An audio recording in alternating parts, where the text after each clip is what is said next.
Por que se diz Deus Criador do céu e da terra?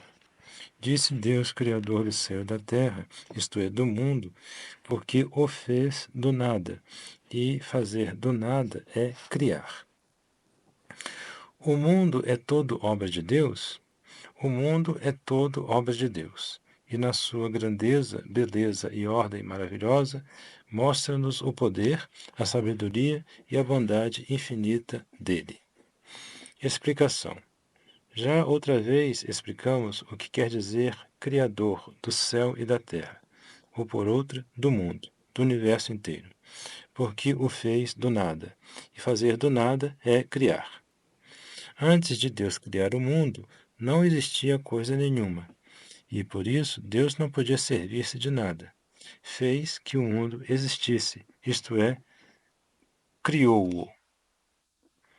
Deus pode criar, porque é onipotente. Só Deus pode criar. Os homens podem fazer, fabricar, construir, mas não criar. Quando fazem uma coisa, têm de servir-se da matéria, das coisas apropriadas, mas nunca podem criar. É certo que Deus criou o mundo? Consideremos que tudo o que existe deve existir por uma razão. Nada existe sem razão, sem motivo. Ou, por outra, uma coisa existe ou por necessidade intrínseca, ou porque deve a sua existência a uma causa externa. Por conseguinte, o mundo existe ou por necessidade, ou porque alguém o fez existir. Existirá por necessidade, isto é, terá em si a razão da sua existência? Não.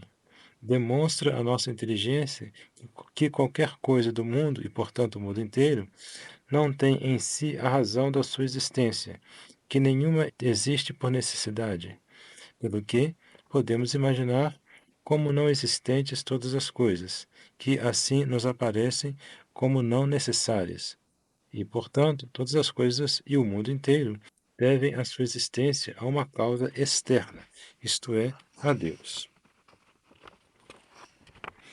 Como criou Deus o mundo? Criou-o como agora o vemos, ou gradualmente, isto é, primeiro uma matéria informe, que depois sucessivamente ordenou e dispôs até que daí resultou o mundo atual. Nada nos diz a Igreja a este respeito. Deixa-nos a liberdade de aderirmos às teorias mais ou menos científicas que se ensinam, uma vez que reconheçamos que foi Deus que criou tudo, que dispôs o mundo como agora vemos, que o que chamamos leis, propriedades da natureza, não provém da matéria como tal, mas que Deus foi quem as dispôs e estabeleceu. Outro sim nos deixa a Igreja a liberdade de crermos o mundo antiquíssimo. A narração que Deus nos fez da criação tem por objetivo ensinar-nos não o modo, o tempo e a ordem com que Deus procedeu na criação e disposição do mundo, mas sim importantíssimas verdades morais e dogmáticas. Sim, tudo quanto existe é obra de Deus, deve a ele a sua existência, ou porque Deus o criou imediatamente, ou porque fez que fosse produzido ou nascesse de outra coisa que ele criou. Quem considerar à luz da ciência a grandeza, a beleza, a ordem maravilhosa do universo, não pode deixar de ficar admirado e de ser tomado de êxtase. Pois bem, o universo, com a sua grandeza, beleza e ordem maravilhosa, mostra-nos o poder, a sabedoria e a bondade infinita de Deus, que criou tudo, dispôs e conservou tudo na ordem, e fez tudo isto por pura bondade. Na verdade, os céus publicam a glória de Deus, e com os céus todo o universo manifesta a grandeza, o poder e a sabedoria do Criador. Prática. Elevemo-nos sempre das coisas criadas ao Criador, da beleza do universo a Deus, suprema beleza e bondade. Usando das coisas criadas, lembremo-nos sempre do Criador que nos-las deu. Acautelemo-nos daqueles que, contra a fé e a razão, pretendem negar a obra criadora e conservadora de Deus. Deus criou somente aquilo que é material no mundo? Deus não criou somente aquilo que é material no mundo, mas também os puros espíritos, e cria a alma de cada homem. Quem são os puros espíritos?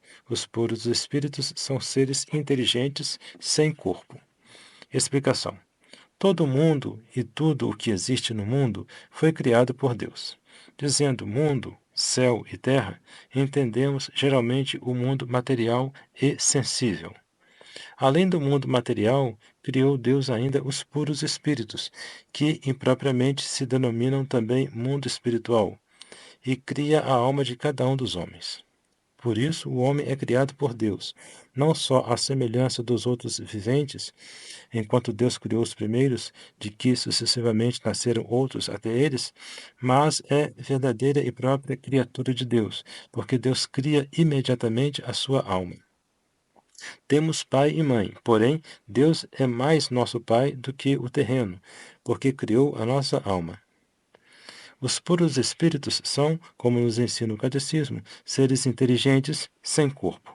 Por conseguinte, seres que, além da inteligência, têm também a vontade, mas não têm corpo, e por isso são superiores a nós, porque o temos.